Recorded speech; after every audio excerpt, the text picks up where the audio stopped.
Atenção! Começa agora uma teleaula de Ciências do Ensino Fundamental. Você vai assistir a teleaula de número 66. Bons estudos!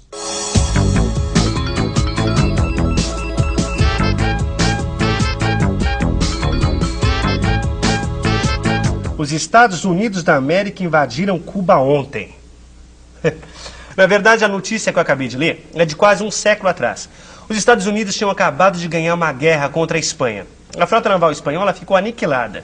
Cuba, que era uma colônia da Espanha pertinho dos Estados Unidos, ficou desprotegida. Os Estados Unidos, então, invadiram a ilha e só tiveram que enfrentar a resistência dos cubanos. Entre outras coisas, eles mandaram para lá uma comissão encarregada de erradicar a febre amarela. Na teleaula de hoje, você vai aprender sobre a febre amarela e outras doenças transmitidas por mosquitos. Vai aprender também como e por que a gente pega doença através de picada de mosquitos, o nome de algumas dessas doenças, como e onde esse problema existe no Brasil e o que tem sido feito para evitar a ação dos mosquitos transmissores de doenças. Nossa teleaula de hoje está começando agora.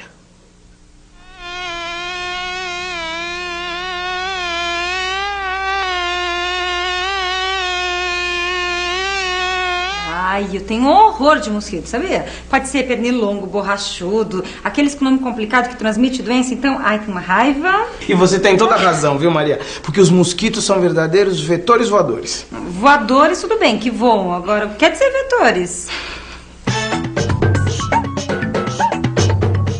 Condutor, portador. Então é isso, Maria. Vetor quer dizer condutor, portador. Quando eu falei que os mosquitos são vetores voadores, eu quis dizer que é como se eles fossem pacotinhos de doença entregues a domicílio direto no sangue do freguês. Sei, como é que as pessoas descobriram isso? Vamos voltar para a invasão americana em Cuba. Na época, na ilha de Cuba, tinha uma doença muito perigosa que matava rapidamente, que era a febre amarela. Em 1881, o médico cubano Carlos Finlay convenceu a comunidade científica que o mosquito era o transmissor da febre amarela. Em 1900, o médico americano Walter Reed foi para Cuba disposto a provar que a transmissão pelo mosquito não passava de uma crendice. Para isso, ele realizou uma experiência que hoje em dia não se faz mais. Ele usou seres humanos como cobaias. Imagina só, Maria, que o Dr. Reed levou 2 grupos de prisioneiros para uma grande enfermaria que estava cheia de doentes que estavam com febre amarela. Aí ele separou esses 2 grupos. Numa cela, ele deixou o prisioneiro só em contato com roupas sujas, com fezes e vômitos de pessoas que tinham morrido com febre amarela. Pois é. Aí ele colocou nas janelas mosquiteiros que não deixavam que nenhum mosquito entrasse nessa cela. Um outro grupo, ele colocou numa outra cela, tá certo? Só em contato com mosquitos contaminados que tinham sido coletados na enfermaria que tinha doentes com febre amarela. Então os mosquiteiros na janela, nesse caso, não deixavam com que os mosquitos saíssem. Mas escuta, Lineu, ninguém se importou que esse tal de Reed usasse gente nas experiências? Ah, Maria, só hoje em dia que você ouve falar em direitos humanos, né? Tem organizações que cuidam dos direitos dos presos. Mas é uma coisa relativamente moderna. Durante muito tempo o preso perdia a liberdade e perdia a sua condição de ser humano também, né? Você já parou pra pensar nisso? E qual foi o resultado dessa experiência desumana aí? O resultado foi que todo mundo já sabia, né? Quer dizer, na cela em que os prisioneiros só estavam em contato com as roupas sujas, com fezes e vômitos, mas sem os mosquitos, não apareceram doentes. Os doentes só apareceram justamente na cela em que os prisioneiros estavam em contato com os mosquitos contaminados. E a partir daí que começaram a combater os mosquitos.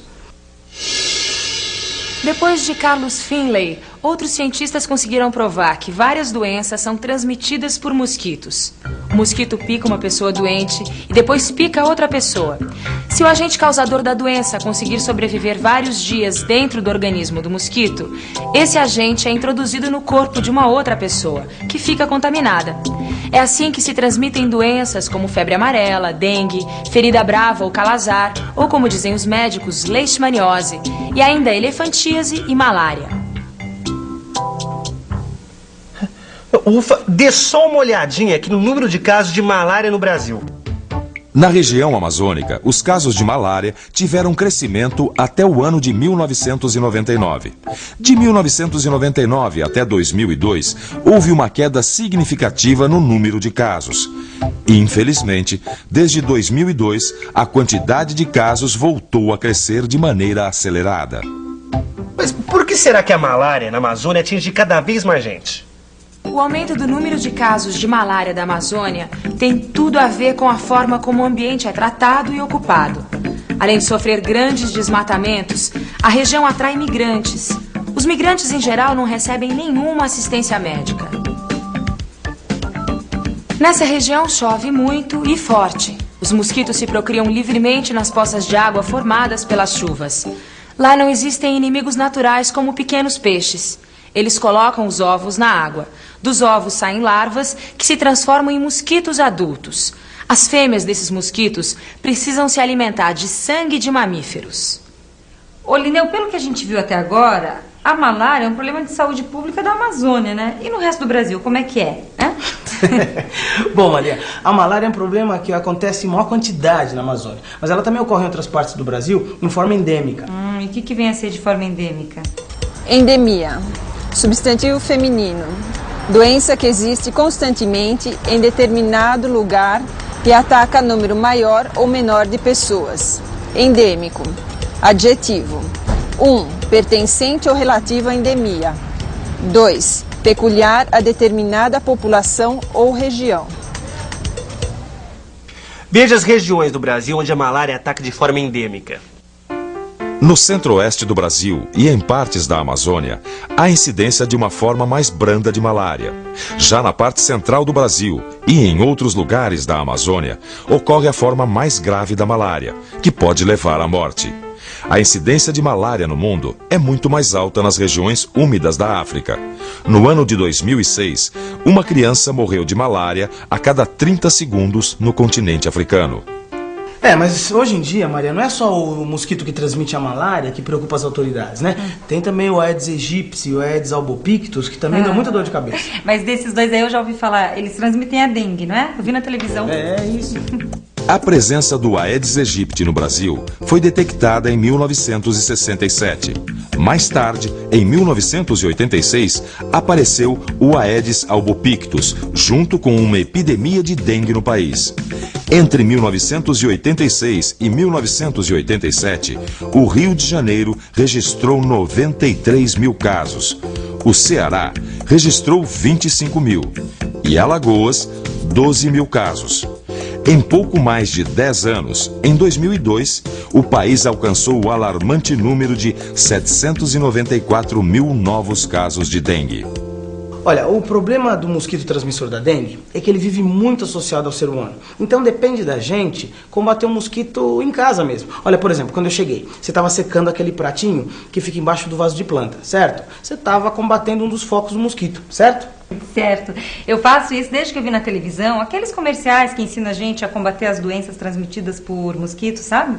Você já deve ter visto algum, não? Não deixe que as flores que enfeitam a sua vida enfeitem também a vida dos mosquitos.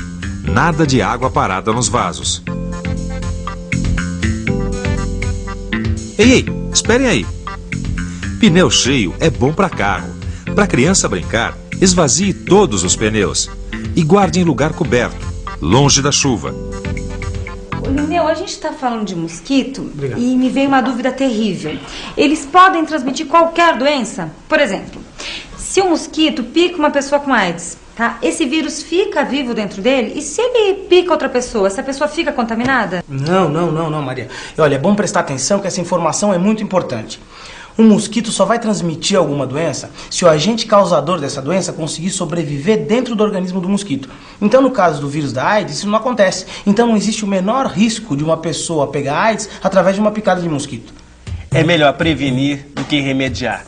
Essa frase é antiga, mas ainda funciona.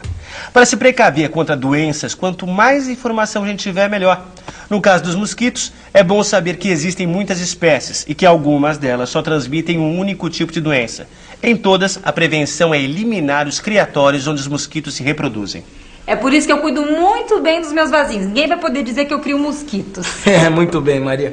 E as larvas dos mosquitos, elas podem se desenvolver também em calhas entupidas, em caixas d'água sem tampa, em garrafas velhas. Por que você não dá uma geral no seu quintal, na sua rua ou até mesmo no seu bairro, hein?